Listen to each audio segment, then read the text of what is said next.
안녕하세요. 넷째 짜라투라 이렇게 말했다.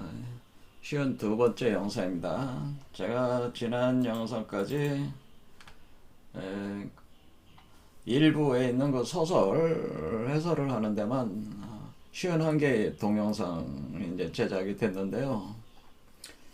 니체가 사실 제가 생각하는 평소에 생각하는 그 여러 가지 그 사유 체계를 니체가 잘 설명을 해주고 있기 때문에 사실은 저는 1, 2, 3, 4부도 다 마무리를 해서 한번 끝장을 보고 싶은 마음도 있습니다.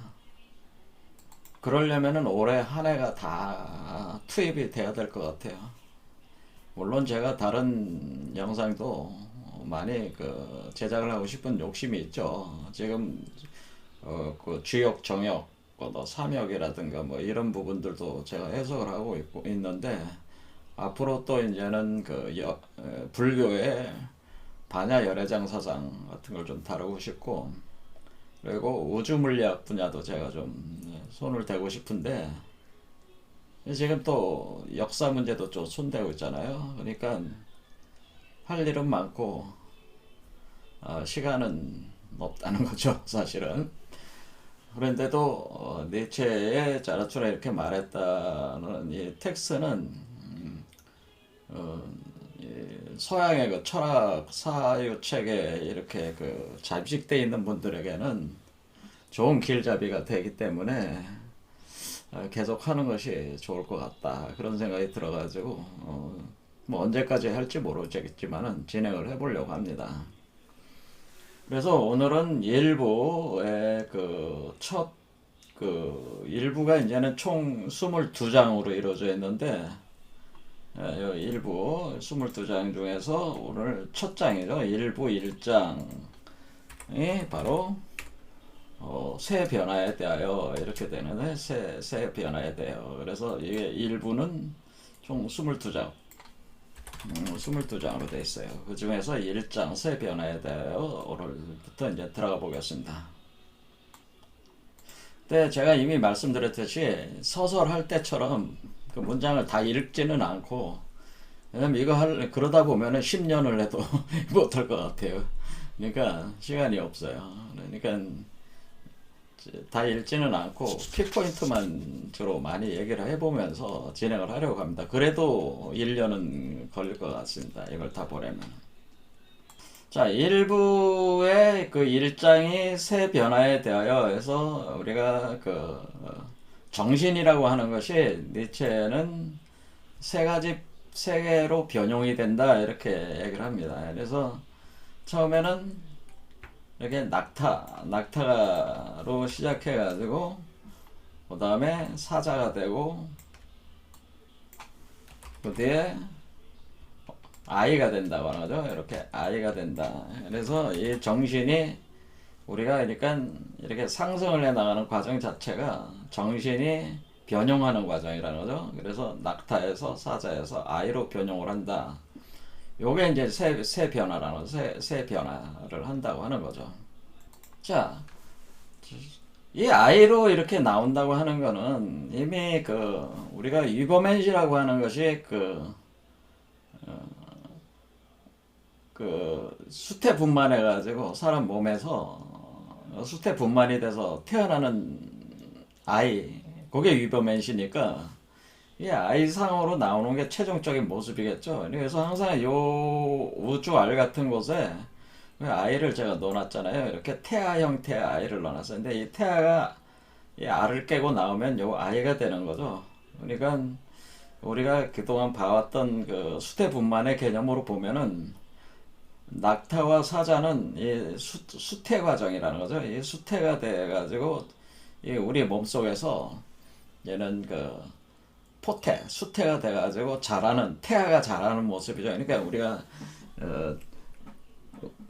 부모님들이 운우지정을 나누셔가지고 난자와 정자가 합해가지고 하나의 생식세포가 수정란이 만들어지잖아요. 그러면 수정란의 그것이 발생 과정을 거치잖아요. 발생 과정을 거칠 때 보통 우리가 해켈의 개통 발생설에 따라 가지고 우리가 어류에서 양서류에서 파충류에서 조류, 그 다음에 포유류로 이렇게 변해가면서 그 인간의 그 상으로, 사람의 상으로 그것이 일종의 형태장 같은 것이 구성이 돼가지고 이렇게 만들어지는 것인데, 이같이 자라나는 거잖아요. 그럴 때 그 자라나는 과정이 있는 거 아니겠습니까?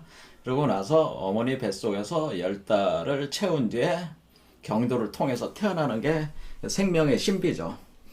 마치 그와 같은 것인데, 그러니까 아이로 이렇게 태어나는 거죠. 그런데 그 아이로 태어나는 과정이 수태해가지고 이렇게 성장해 나가는 과정 자체가 사실은 변화해 나가는 과정이잖아요. 변화해 나가는 과정. 그거를 아이가 태어나기 전에 변화의 과정을 낙타와 사자로 표현을 했다고 하는 거죠. 자, 그럴 때 요 아이, 태어나는 아이는 인간의 아이가 아니고, 요거는 우리가 태어나는 아이는 위버맨시라고 하는 거죠. 위버맨시로 태어날 때, 그 위버맨시 태어날 때 태어나는 과정상에서 그 상태, 스테이트, 그때의 정신의 상태를 낙타, 그리고 사자, 이렇게 구분을 했다고 하는 거죠. 그러고 나서 아이로. 그런데 이게 낙타에서 사자로 넘어갈 때 점핑을 하는 거죠. 점핑. 한번 점핑을 하고, 의식이. 그 다음에 사자에서 아이로 넘어갈 때 한번 큰 점핑이 있다고 하는 거죠. 그럴 때 낙타의 정신은 무엇이고, 사자의 정신은 무엇이고, 아이의 정신은 무엇이냐. 요런 거를 서술해 놓은 게 제1장 새 변화에 대하여 요 내용이 있다. 그런 것이죠.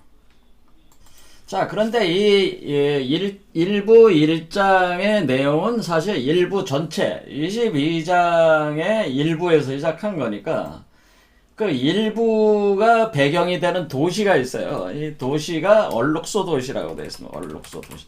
지금 짜라투트라가 어디서 활동하고 있냐면은, 얼룩소 도시라는 곳에서 활동하고 있습니다. 그래서 일부 1장의 마지막 부분, 여기 백승영 교수님이 번역한 책을 보면은, 일부 1장의 마지막 부분에 이렇게 짜라투라는 이렇게 말했다. 이때 그는 얼룩소라고 불리는 도시에 머물고 있었다. 그러니까 얼룩소라고, 도시 이름이 얼룩소라고 하는 거죠. 그래서 이 얼룩소라는 메타포가 중요하다는 거죠. 왜냐면 이거는 1장만 이 도시에서 그 짜라투라가 활동하면서 이게 전개가 된 게 아니고, 이 22장까지 다 일부 전체가 얼룩소라는 도시를 배경으로 지금 이 텍스트가 쓰여지고 있다고 하는 거기 때문에, 얼룩소라는 도시부터 먼저 그거를 백그라운드로 큰 거로 보고, 여기서 1장에 대한 내용을 이렇게 압축해서 또 들어가야지 좀 더 그 의미가 명확해진다, 그런 얘기죠.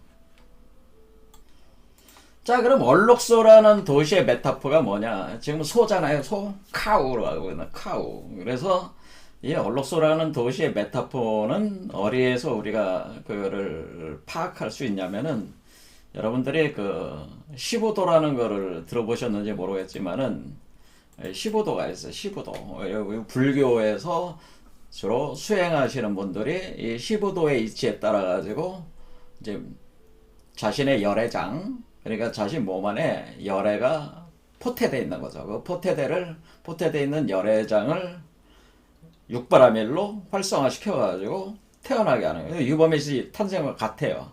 그 과정을 그 10개의 그림으로, 그러니까 소가 등장하는 그림이죠. 10개의 그림으로 그것을 설명을 해 놓은 거죠. 그래서 이런데 절 같은 데 가보시면은 이 그림이 벽에 그려져 있는 데도 있다는 거죠. 그래서 15도라고 하는 겁니다. 15도, 10개의 그림이죠. 이것이 이제 깨달음의 과정. 그러니까 그 중생이 부처가 되는 과정. 그러니까 이 15도는 중생이 부처가 되는 과정을 그려놓은 것이다. 라고 하는. 근데 여기서 주인공으로 등장하는 게 이제 소라고 하는 거죠. 소. 그럴 때 이 중생이 부처가 된다고 하는 것은 바로 열애장이라는 건 열애장이 그 반야 열애장이 이 사람 몸속에서 부처가 반야 열애장의 형태로 포태가 되어 있단 말이야. 똑같다. 그런데 이 반야 열애장이 바로 불교에서 얘기하는 반야 열애장이라는 개념 자체가 이것이 일보면시, 이것이 수태, 분만과 같은 개념입니다. 이 과정을 설명해 놓은 겁니다. 이것도 상식 체계를 하는 거죠. 자, 그래서 10개의 그림을 보고 여기서 얼룩소라는 게 뭐냐라는 거죠. 그래서 이 도시 이름이 뭐 디에 분테쿠 뭐 이렇게는 더 몬트레이 카우 해가지고 이거 얼룩소의 도시다 이런 거다. 여기에 지금 짜라수라가 머물면서 일부 22장 전체를 이렇게 그 텍스트에 관여를 하고 있는데 이것이 원래는 칼마사달비아라고 하는 그 인도 북부겠죠. 인도 북부에 석가모니가 설법하던 고대 도시 이름이라는 거죠. 이게 이 이름이 이 칼마사달미아라고 하는 요 도시를 가져온 거라는 거죠. 얼룩소의 도시 개념으로 가져온 거라는 거죠. 그러니까 지금 이 그 여기서 얼룩소 도시라고 하는 거는 석가모니가 자신의 그 깨달음을 설법을 하는 그 도시 이름을 얘기를 한다는 그게 얼룩소 도시라고 있어요. 그 얼룩소 도시 이름을 가져온 거라는 거죠. 차용을 해온 것이다. 그러면은 그 니체가 그 불교 철학도 상당히 그 공부가 깊다는 걸 사실 또 알 수가 있어요. 이게 힌두교 철학이라든가 불교 철학에 또 조예가 깊었습니다, 사실은. 자, 그런데 어쨌든 이 경우는 어때요? 석가모니 그거와 이제 연결을 시켜가지고 그 니체가 그걸 가져온 거죠. 그러니까 이 내용은 시부도하고 이렇게 매칭이 될 수가 있는 거죠. 왜냐면 시부도라는 것 자체가 불교에서의 그 우리가 반야 열애장을 활성화시키는 과정을 설명한 게 시부도이기 때문에 이게 석가모니 가르침에서 이게 만들어진 사상이란 말이지. 이게 반야 열애장 사상이. 그러니까 이거를 통해서 이해를 하면 된다. 여기에 얼룩소가 나온다는 거죠. 얼룩소. 그래서 소가 어떻게 나오냐면은 일단 우리가 이 그 돌을 닦는다고 하는 거는 일단 소를 잡아야 됩니다. 소가 뭐냐 이렇게 하면은 그걸 설명을 해드리려면 또 시간이 많이 걸려요. 자, 일단 소가 누구냐면은 소가 여러분 자신이라고 생각하시면 돼요. 여러분 자신이 소인데 여러분 자신이 위법의식을 수태분만하는 소로 그것이 얌전하게 말을 안 들으니까 그 소를 그 고삐를 채워가지고 그거를 다뤄야 되겠죠. 그러니까 그런 과정을 설명을 하는 거예요.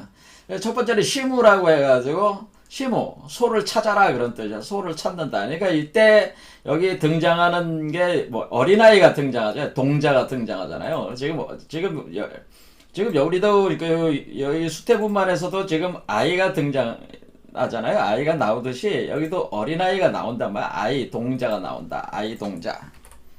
아이 동자.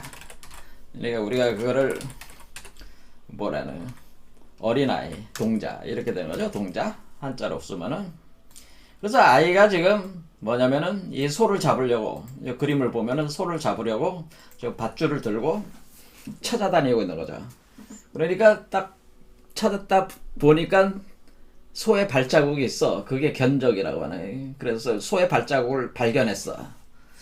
세 번째는 소의 발자국을 쫓아가다 보니까 견우 소가 보이더라 이거예요. 그래서 소가 보여가지고 소를 고삐를 채운 거죠. 밧줄을 던져가지고 잡아가지고 코를 뚫어가지고 콧뚜레를 뚫어가지고 고삐를 채운다.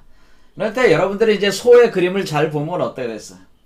소가 검은 소잖아요. 지금 검은 소. 여기는 지금 검은 소가 나와 있죠.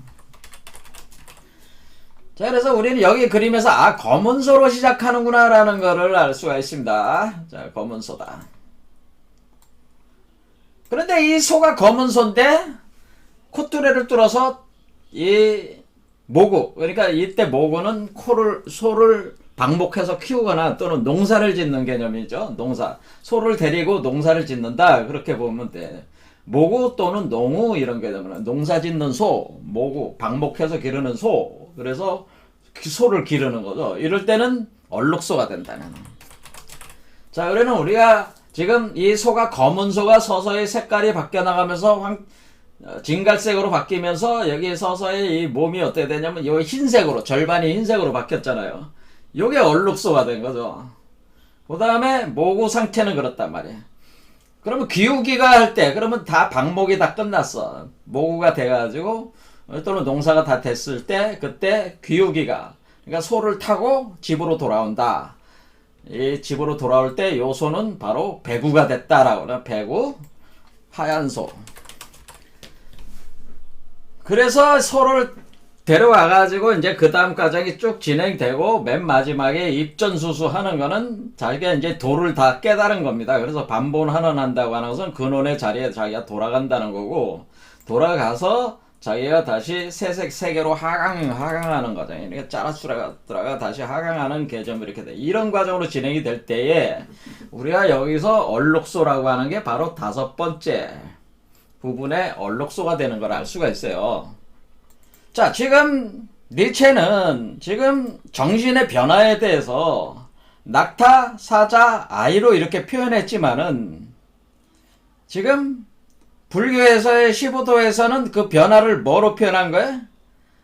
소를 잡아가지고 목으로 농사를 짓고 그러면 그런 과정으로 이걸 표현을 한 거잖아요. 그러니까 표현 방법만 다른 거지 사실은 같은 얘기를 하고 있는 건데, 지금 니체는 얼룩소 도시라는 그 공간에서 이렇게 하는 거를 보여줌으로써 불교의 15도의 이 개념을 차용을 해온 거란 말이에요. 차용을 해왔다고 볼 수가 있죠. 꼭 이걸 차용해왔다고 볼 수는 없지만은 주로 이렇게 소를 가지고 이렇게 이치를 깨닫는 거, 그거는 불교만 그런 게 아니고 노자도 그렇다는, 선도 우리 도교 사상한 노자도 항상 이렇게 소를 타고 다닌다라고 해요. 검은 소를 타고 다니죠. 이렇게 검은 소를 타고 다닌단 말이에요. 콧뚜레를 뚫어가지고. 노자는 왜 소를 타고, 노자는 왜 소를 타고 다닙니까? 왜 소를 타고 다니나요? 이거를 푼 사람이 아무도 없었는데. 소를 타는 이유가 있어요. 자, 이걸 현빈이라고 하는 거예요. 그 노자 도덕경에 보면 현빈이 있습니다. 그 현빈을 탄 거예요. 자, 그와 같은 그 암소, 현빈을 탄다. 뭐 그런 개념인데, 이렇게 소를 탄다라고 하는 개념이 있단 말이에요. 그리고 우리가 미트라교에서도 황소를 잡아가지고 만찬을 벌인다, 그런 개념이 있어요. 이게 소라는 그 개념이 이 어떤 깨달음의 과정에 아주 핵심적인 그 키워드가 소예요. 그래서 소를 잡아가지고 얼룩소로 이렇게 해가지고 검은 소가 얼룩소가 된 뒤에 하얀 소로 변하는 이때에 우리가 이 얼룩소라고 하는 거는 변화 과정, 검은 소에서 흰 소로 변화 과정을 설명을 하는 거니까, 지금 이 얼룩소라는 도시에서 한다고 하는 거는 바로 요 모구 과정. 그러니까 지금 니체가 얘기하는 낙타사자 아이로의 이 변화 과정은 사실은 모구 과정이라는 거예요. 모구 과정. 그러니까 요 부분에 해당되는 것이 바로 우리가 시부도에서 이 얼룩소 요 공간이라고 이렇게 보시면 된다. 자, 그러면 이제는 이해가 됐으니까, 그러면 왜 얼룩소 도시고 그 얼룩소 도시는 어떤 의미를 가지고 있는가, 이제는 기본 이해는 됐으니까 그거는 이제 되는데, 문제는 뭐냐면은 왜 그런데 이걸 낙타, 사자, 어린아이로 하고 했을까, 이런 것도 생각을 해봐야 된다고 하는 거냐. 왜 니체는 낙타, 사자, 어린아이, 이 메타포트를 어디서 가져온 거지? 이런 생각을 한번 해봐야 된다고 하는 거야. 근데 이런 거에 대해서 지금 니체 전문 철학자라고 하시는, 평생 니체를 공부했다고 하시는 분들은 전혀 이게 어리석은 개념인지를 모르는 거죠. 그런 철학자를 제가 본 적이 없어요. 아니, 제가 뭐 과문해서 그러지 뭐 거의 뭐 니체 공부를 한 사람은 아니니까, 저는 이번에 들어오면서 공부를 한 사람이지만은 이 강의를 하면서 저는 하고 있는 거지만은, 기존의 철학자들은 이거에 대한 거는 이거를 풀어내지 못했다고 하는 거죠. 근데 왜 낙타사자 아이라고 했냐? 이것은 어디서 나오는 거냐면요, 카발라에서 나오는, 카발라 낙타사자 아이라고 하는 이 개념, 메타포는 카발라 철학에서 나옵니다. 근데 여기서 가져온 거라고 볼 수가 있습니다. 니체가 여기서 아이디어를 착안을 했다고 볼 수가 있다고 하는 거죠. 그러나 니체도 어디서 뚝딱 가져온 떨어져서 뭐 번개 시치듯이 한 게 아니고 이 개념이 있었기 때문에 가져온 거란 말이죠. 그런데 우리가 카발라에서 어떻게 보는 거냐면은, 우리가 요 카발라의 그 세피로토 생명나무를 기준으로, 우리가 생명나무가 이렇게 있는 거잖아요. 생명나무가 있을 때에 우리가 요거잖아요. 요게 있을 때에 요거를 우리가 요게 생명나무란 말이에요. 생명나무. 그러니까 요게 뭐 카발라를 모르시는 분이 뭐 되게 다 모르실 수가 있으니까 요거 그냥 생명나무를 해놓은 거예요. 요거를 도상화 시킨 거라고 보시면 돼요. 요거를 도상화 이렇게 도상화 해놓은 거니까 지금 요 세피로토 생명나무 10개의 구체로 되어 있는 것이 사실은 요것이 요것이 이제 요거가 되는 거니까 요걸 가져와서 보면은 요게 사실은 여기에 들어오는 거란 말이에요. 이렇게 이런 개념이 되는 거라고 그랬죠. 제가 늘상 말씀드리게 이렇게 된다고 할 때에 이렇게 되는 거죠. 이렇게 돼가지고 여기 지금 그렇게 볼 때 카발라가 요 가운데 길이 요게 중맥이란 말이야. 중맥, 중도, 중앙 기둥에 해당되는 거죠. 미들 필라라고 하는 거죠. 자, 이렇게 할 때 우리가 뭐냐면은 이 카발라를 공부를 하시는 분들은 이 카발라 메커니즘의 히브리 문자하고 타로 카드 같은 거를 이렇게 그리고 점성술에 있어서 그 각종 우리가 뭐 태양, 달, 뭐 지구, 금성, 수성, 화성, 목성, 토성 이런 7성을 배치를 하는 거야. 그리고 12황도를 배치를 하는 거야. 별자리를 그렇게 배치를 해가지고 이해를 합니다. 이렇게 할 때 우리가 뭐가 있냐면은 여기 자 이해를 돕기 위해서 여기 히브리 문자로 이게 히브리 문자들입니다. 이게 히브리 문자들을 요 각 경로 히브리 문자가 22자를 22개의 경로에다가 배치를 하는 거예요. 그러니까 세피라가 10개가 있고 10개 세피라와 연결되는 각 경로가 22개가 있어서 총 32개가 되는 건데 그런데 세피라 10개 빼고 경로에 배치를 한 거죠. 그 22개 문자를 그렇게 배치를 할 때 뭐냐면은 여기 요 6번 티페레트에서 요 아이가 요게 바로 요 케테르의 자식에 해당된단 말이에요. 요게 요 아이를 뜻하네요. 수태되는 걸 표현해 준 겁니다. 여기 수태. 이렇게 수태되는 걸 표현해. 자, 그러면서 여기가 보면은 여기 그러면 티페레트에서 지금 목표가 케테르로 가는 거란 말이야. 이 중맥을 따라 가지고. 자, 그럼 중맥을 따라서 이렇게 갈 때에 우리가 뭐 했냐면 이렇게 간다 이거죠. 여기서 이렇게 갈 때에 이렇게 가는 거죠. 중맥.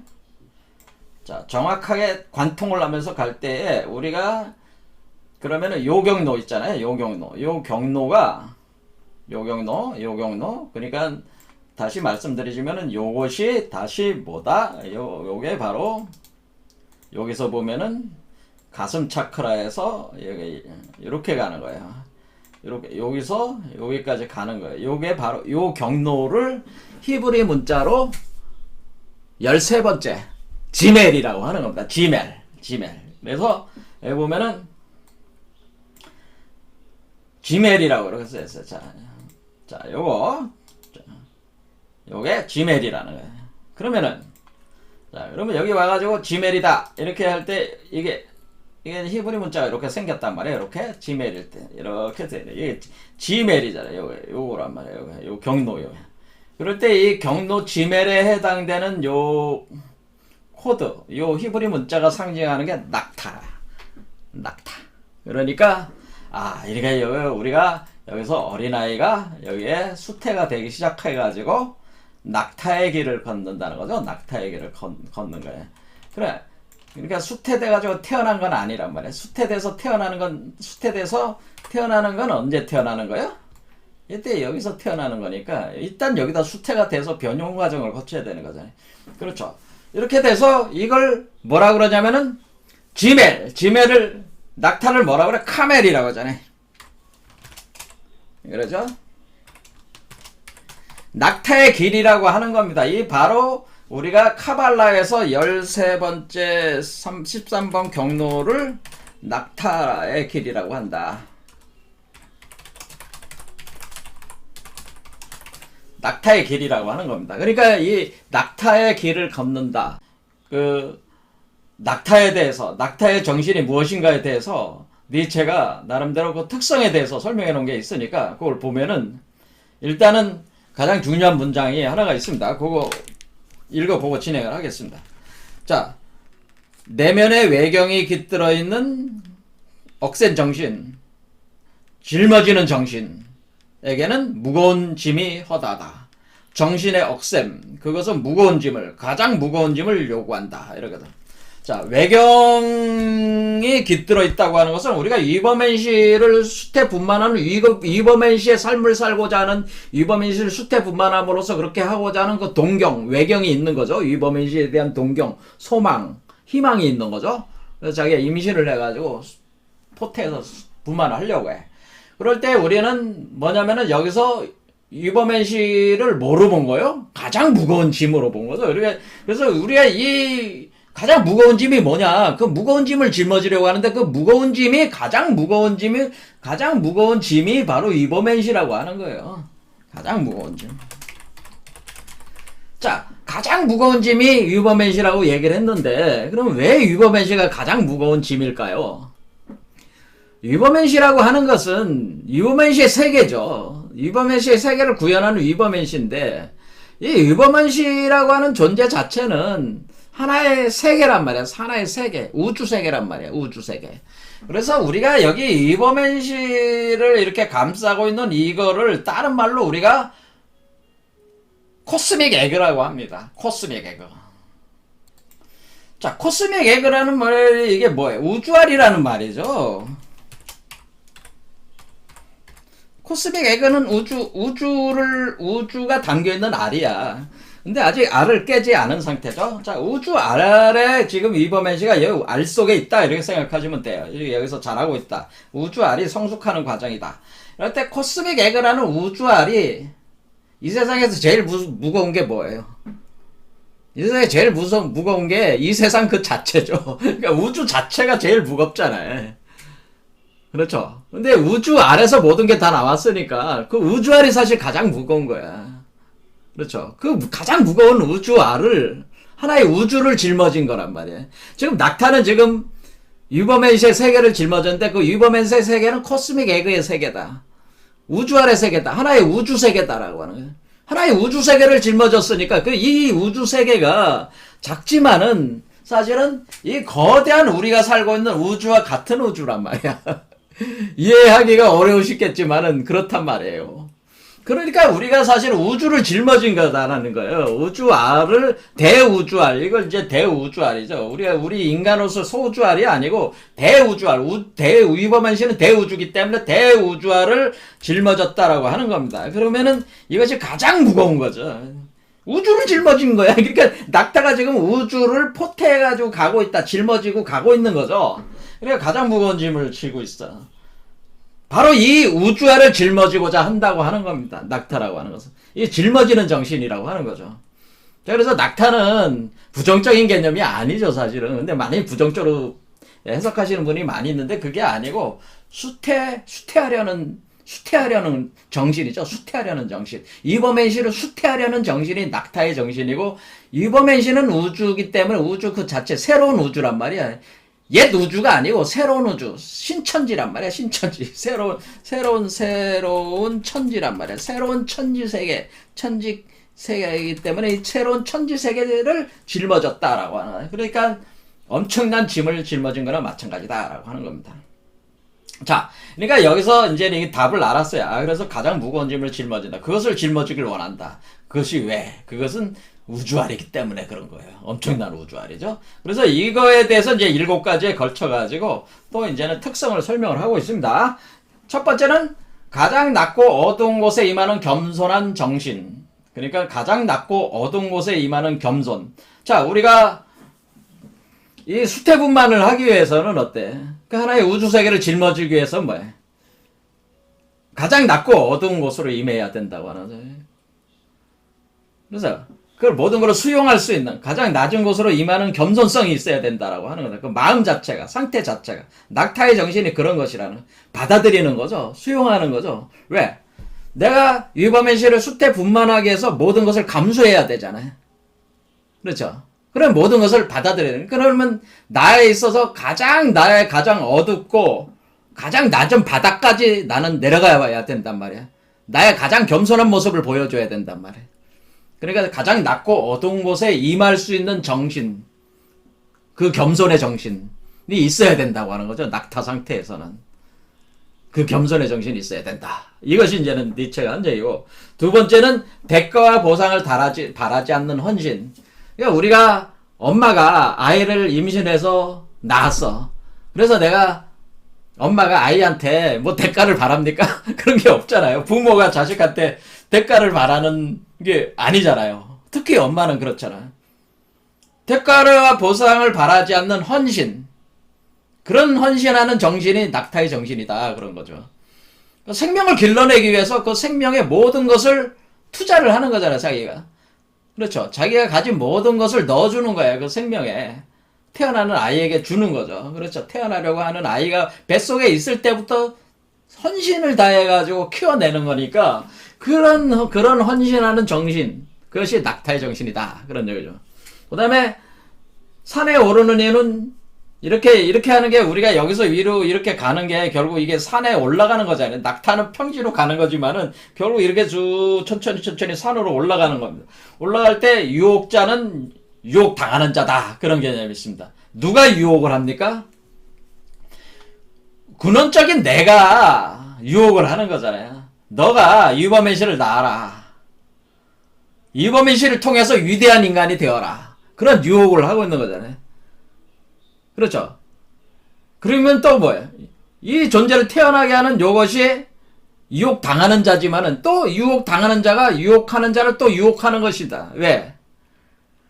이 존재는 이범희 씨를 태어남으로써 자기도 영속성을 보장을 받는 거기 때문에 이범희 씨를 태어나게 해라. 그래야지 너의 본래성도 계속 영원할 수가 있다.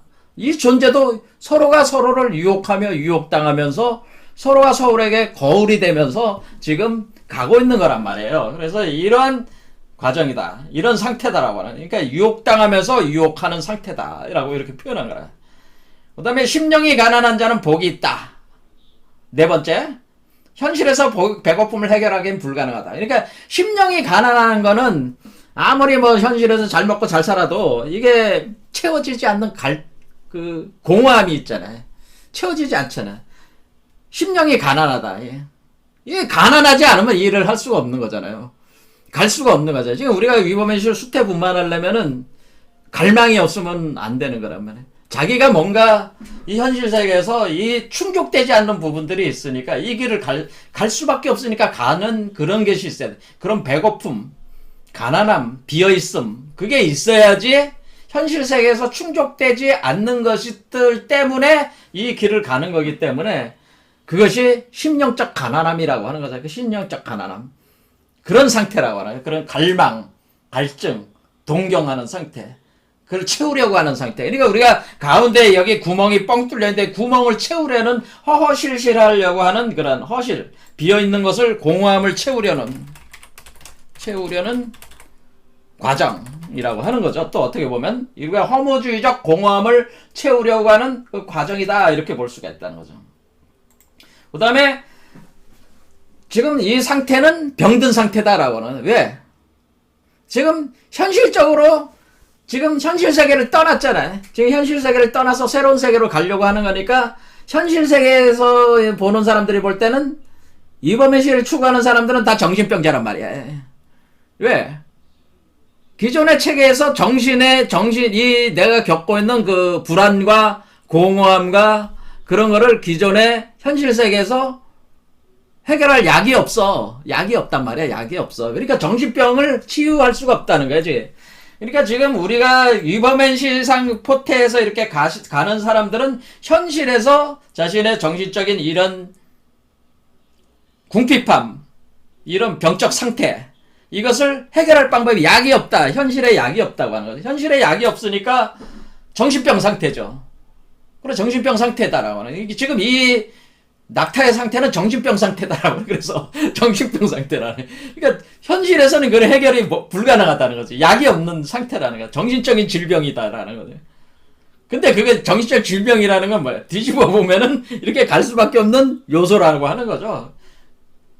그런 상태라고 하는 겁니다. 그러니까 배고픈 상태, 정신적으로 질병이 걸려있는 상태, 정신병에 걸려있는 상태면서 그 영적인 갈증, 갈망, 공허함에 끝없이 그 시달리는 상태. 배고픔에 시달리는 상태라고 하는. 그렇죠. 그 허기, 그 영적 허기 상태란 말이야. 그런 상태라는 거죠, 낙타가. 그래서 그 가운데가 배가 비어 있으니까 거기다가 유버메시를 채워 넣어야 된다는, 수정란을 놓고 그 유버메시를 키워가지고 그 공간을 채워야 된다는 거지. 그 열매로 채워야지 그 공허함이 해결할 수가 있다는 거예요. 그 공허함을, 그리고 유버메시가 자라는 과정에서 그 정신적인 문제를 다 해결할 수가 있다, 그런 얘기입니다. 자, 이런 얘기네요. 다음, 더러운 물 속에 차가운 개구리, 뜨거운 두꺼비다라고 하는 얘기는, 우리가 여기서 유버메시가 수태 분만하는 과정이, 우리가 아이가 그 처음에 물고기, 어류, 양서류, 파충류, 조류, 포유류, 인간, 이렇게 해켈의 발생설이 있잖아요. 그와 같이 이렇게 변화하는데, 요때 요 상태는 뭐냐면은 양서류, 개구리, 그리고 두꺼비 같은 상태라네. 그런데 이 상태가 진행이 될 때 우리는 뜨거움과 차가움이, 냉탕과 열탕이 교차하면서 여기서 진행이 된다고 하는 거예요. 이거는 일종의 연금술적 과정이라고 이렇게 보면, 연금술적 과정이 여기 있다고 하는 거예요. 이거에 대해서 니체는 상세하게 설명을 하지 않았습니다. 단지 이 표현을 가리켜서 연금술적 과정이 있다는 암시를 준 것 뿐이에요. 자, 그래서 이것까지 제가 설명하면 시간이 너무 많이 걸리니까 이게 설명 안 하겠습니다. 자, 차가운 개구리, 뜨거운 두꺼비의 상태가 계속 왔다 갔다 한다는 거죠. 계속 왔다 갔다.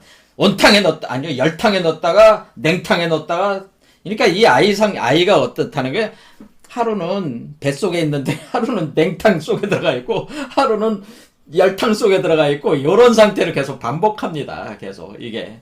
요 존재가, 요 포태된 상태에서는, 요런 상태라고 하는 거죠.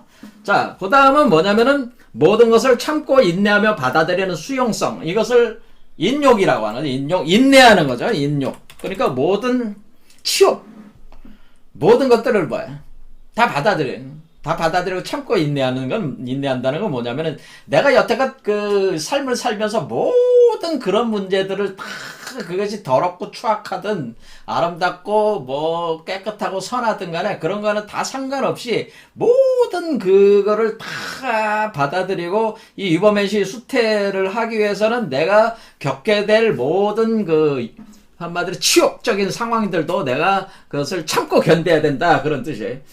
그런 것을 받아들이는 그 수용성이 있어야 된다고 하는. 유버메시가 태어날 때까지는 참고 견디면서 그것을 짊어지려는 이런 정신 상태, 요게 이제 낙타의 상태라고 하는 겁니다. 자, 그래서 오늘 이제는 낙타까지 본 거죠. 다음 시간에는 사자 상태를 볼 텐데, 오늘은 이제 낙타 상태를 본 겁니다. 그래서 낙타 상태라고 하는 것은 결국 유버메시를 수태한 상태. 그런데 그것은 마치 태양이 이글거리는 사막을 걸어서 가는 상태와 같은데, 그것이 여기 티페레트, 여기 가슴 차크라에서 머리의 차크라 케테르로 올라가는 이 중도의 길을 따라가는 카발라라로는 그런 개념이라는 거죠. 그 가면서 사자로 변하고 아이로 변하는 거에 카발라에 다 나와 있대. 거기서 개념을 차용을 해온 것이라고 하는 것이고, 그리고 이런 낙타 상태에서는 지금 우주알, 유버맨시는 하잖아요. 우주세계니까 우주세계를 포태하고 있는 상태라는 거예요. 그러니까 가장 무거운 짐을 짊어진 거죠, 사실은. 하나의 우주세계를 만들어내는 과정이니까. 그러면 그런 상태일 때에 그 낙타는 어떠한 정신 상태로 가는 거냐? 지금 이제 7가지에 대해서 설명을 한 거죠. 7가지에 걸쳐가지고 설명을 했기 때문에 요 내용들 여러분이 생각하셔가지고, 그리고 우리가 유버맨시를 수태 분만하는 과정에서는 이게 뭐야?